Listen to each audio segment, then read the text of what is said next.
নমস্কার বন্ধুরা, আজ আমি সর্ষে পোস্ত দিয়ে বাটা মাছের ঝাল বানিয়ে দেখাবো।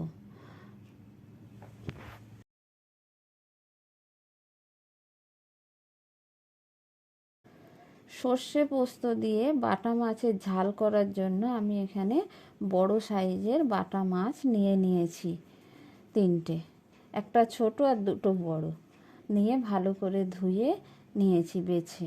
এবার লবণ হলুদ মাখিয়ে নেব। লবণ দিয়ে দিয়েছি, হলুদ দিয়ে দিয়েছি, দিয়ে দিচ্ছি একটু লঙ্কার গুঁড়ো, দিয়ে মাছেরটা খুব ভালো করে আমি মেখে নেব।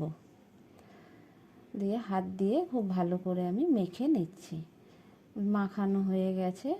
এবার আমি নিয়েছি আদা কুচি, আদা, কাঁচা লঙ্কা আর টমেটো, আর নিয়েছি পোস্ত, সাদা সরিষা, কালো সরিষা আর শুকনো লঙ্কা। এইগুলো আমি মিক্সির মধ্যে দিয়ে ভালো করে পেস্ট করে নেব। পোস্ত, সরিষা, লঙ্কা, আদা আর একটু টমেটো কুচিও দিয়ে দিয়েছি। দিয়ে খুব ভালো করে আমি মিক্সিতে দিয়ে পেস্ট করে নেব। জল দিয়ে দিলাম পেস্ট করার জন্য। কড়াইয়ে সরিষার তেল গরম করতে দিয়ে দিলাম মাছগুলো দিয়ে খুব ভালো করে উল্টে পাল্টে ভেজে নেব। মাছগুলো খুব বেশি কড়া করে ভাজবো না, মাছের ঝালের মাছ কড়া করে ভাজলে খেতে টেস্ট হয় না, তাই একটু নরম করেই ভাজবো। ভাজা হয়ে গেছে উল্টে পাল্টে, এবার আমি তুলে নিয়েছি। ওই তেলের মধ্যেই দিয়ে দিলাম কুচি করা টমেটো আর একটু লবণ, যাতে টমেটোটা তাড়াতাড়ি গলে যায়।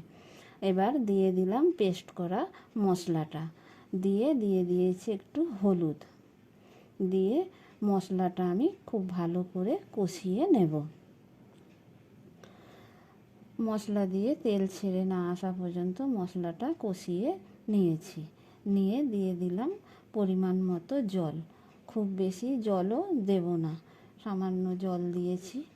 দিয়ে লবণ দিয়ে দিয়েছি স্বাদ মতো। দিয়ে গ্রেভিটা খুব ভালোভাবে ফুটে উঠবে। 5 মিনিট মতো আমি ভালো করে ফুটিয়ে নিয়েছি।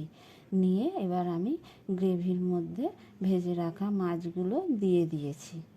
দিয়ে ভালো করে মাছটা ডুবিয়ে নিয়ে আমি কিছুক্ষণের জন্য ঢেকে দিয়েছি। ঢাকা খুলে নিয়েছি। এবার গ্রেভিটা বেশ খানিকটা শুকিয়ে এসেছে আর মাছের ঝাল হয়েও গেছে। এবার আমি ধনেপাতা ছড়িয়ে দিয়েছি উপর থেকে, দিয়ে আমি নামিয়ে নিয়েছি। এই দেখুন মাছের ঝাল নামিয়ে নিয়েছি, দেখতে কত সুন্দর হয়েছে ঝালটা।